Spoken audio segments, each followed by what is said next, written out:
All right, here we go, guys. This is chapter 2 of Restart.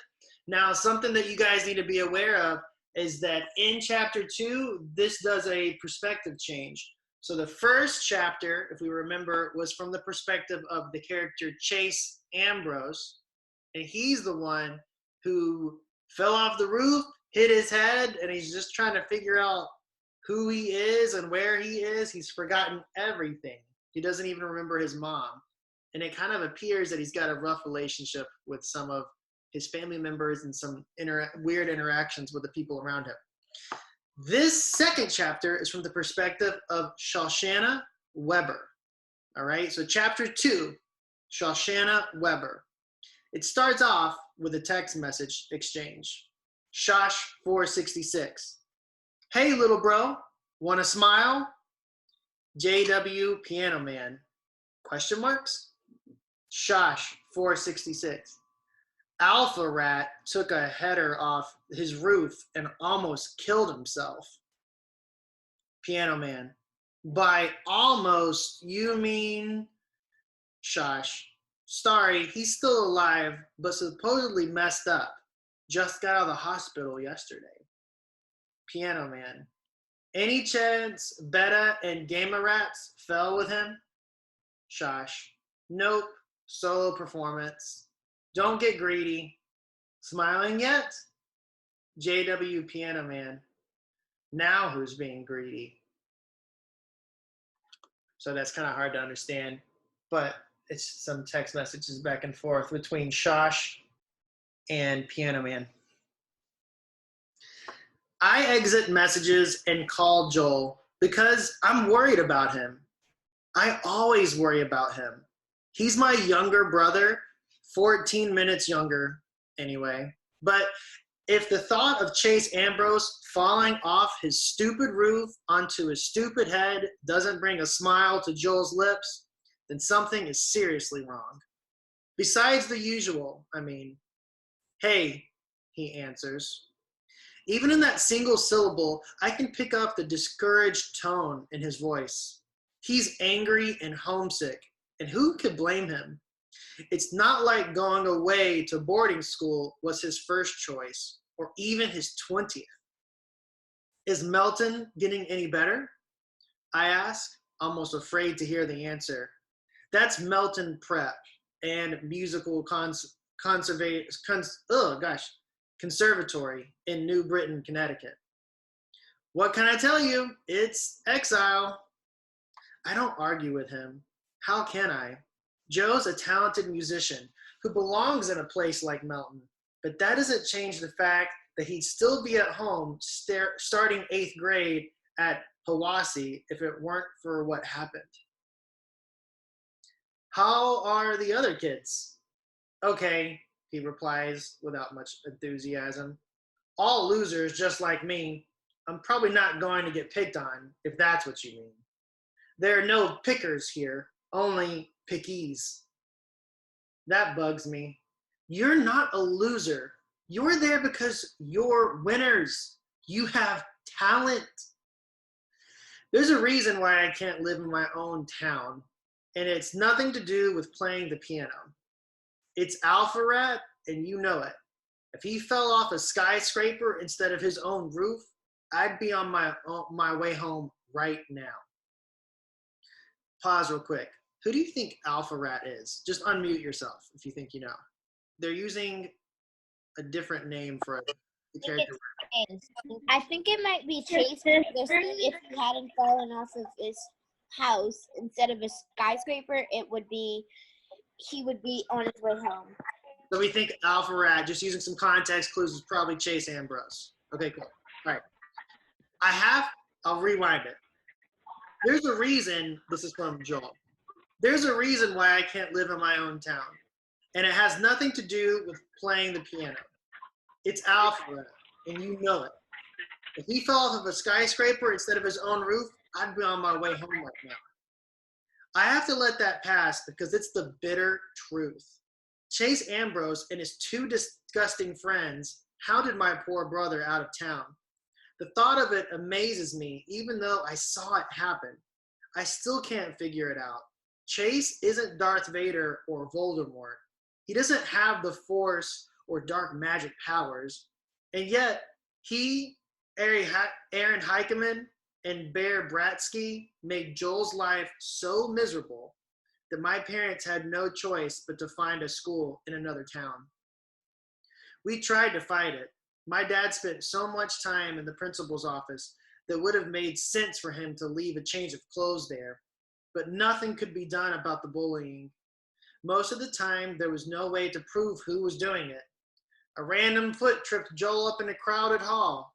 A shoulder rammed into his chest that sent him sprawling. Sorry, man, didn't see you.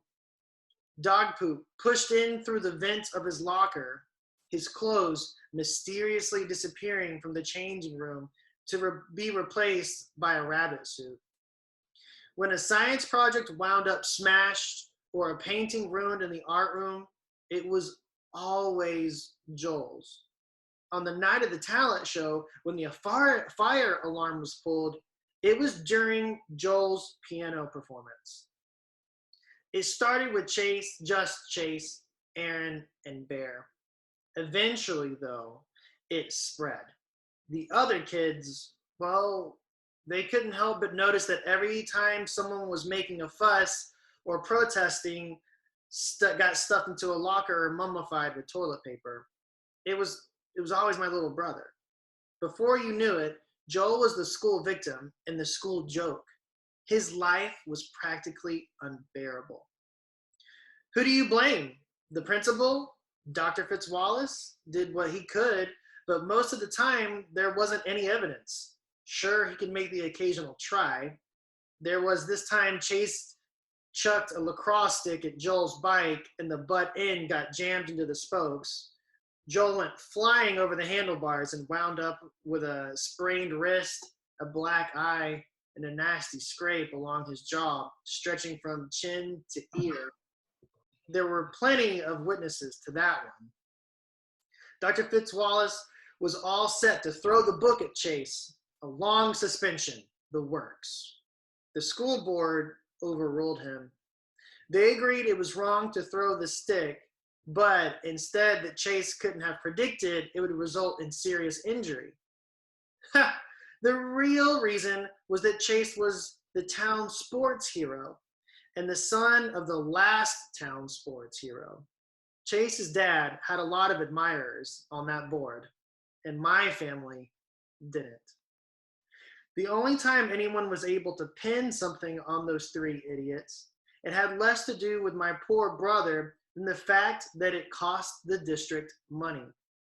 At the big open house in May, Joel was invited to play the piano.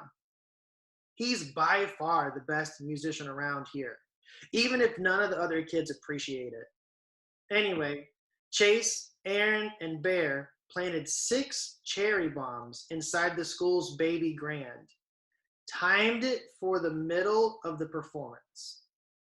I can still hear Joel's scream when the big firecrackers went off, splintering the wood of the piano. I think that's part of what makes him such an irresistible target for the chases of the world. They know they can always get a reaction out of him. After that, Joel couldn't even walk down a hall without a bunch of football players making fun of how scared he was. We were all scared, but it's only Joel they remember. The irony is that the case against Chase and company had nothing to do with the attack on my brother. No, it was the damage to the piano that got the administration upset enough to bring in the police. The juvenile court judge sentenced Chase, Aaron, and Bear to community service at our town's senior citizens home, as if the elderly deserved that. You'd think Chase would leave Joel alone after that. It would have made sense. But sense has never been an alpha rat quality. So my parents found a new place for Joel, because as long as that bully was around, my brother would never be safe. Joel's probably right that if Chase had fallen off of a skyscraper instead of just a roof, he'd be able to leave Melton and come home. Sometimes I feel like I should be up on that tall building, pushing Chase over the side. But that would make me no better than him. And I am better. Everybody is. The night before the first day of school, my dad always used to take Joel and me to Heaven on Ice, which is one of those self-serve frozen yogurt places. Even though Joel and I are twins, our dessert strategies are totally opposite. I get vanilla yogurt with just a handful of chocolate sprinkles. Joel prefers a thimbleful of yogurt and 99% toppings. It's a competition to see who can load on the most weight. I don't want to go this year. Come on, Shosh, my dad wheedles. It's a tradition. All your friends will be there. Not my best friend. He gives me a sad smile. So you and Joel are best friends now? When he's home, you two fight like cats and dogs. He should be home now. I know Dad's trying to help, but I'm determined to be miserable. We've been over this a million times. This is the best thing for Joel. Whatever the reason he's there, he'll learn to love Melton for the music program. In the end, I let him talk me into going. Mom and Dad are worried enough about my brother. I don't need them stressing over me, too. It's weird to be at Heaven on Ice without Joel. I see Hugo and Mauricia, and the first question they ask is, how's Joel doing? The way they say it is, it's like he's been shipped off to the moon, not Connecticut. I don't want to deal with a whole sob story again, so I changed the subject and asked them about camp. They both went to sleepaway this summer. Right when Hugo was telling me about his life and death struggle with a pup tent, I spot him, the jerk, the worst person in the world. Chase has a few small cuts and bruises on his face, although nothing like what I was hoping for. His left arm is in a sling, but that's about it. He's standing in front of the row of yogurt dispenser with a timid look on his face, like he honestly can't decide what flavor he wants. Isn't that classic? The kid who feasted on Joel, chewed him up and spit him out, can't make up his mind between strawberry banana and rum raisin. Too bad they don't have poison as a flavor. He must feel me glaring at him because he glances up and he catches my eye. He looks right through me at first, which is insulting enough. And then he does something so horrible that I can barely believe it, even from the likes of him. He cast me a shy smile. All the anger that's been building inside of me since Joel left for Melton rises to the surface like hot magma.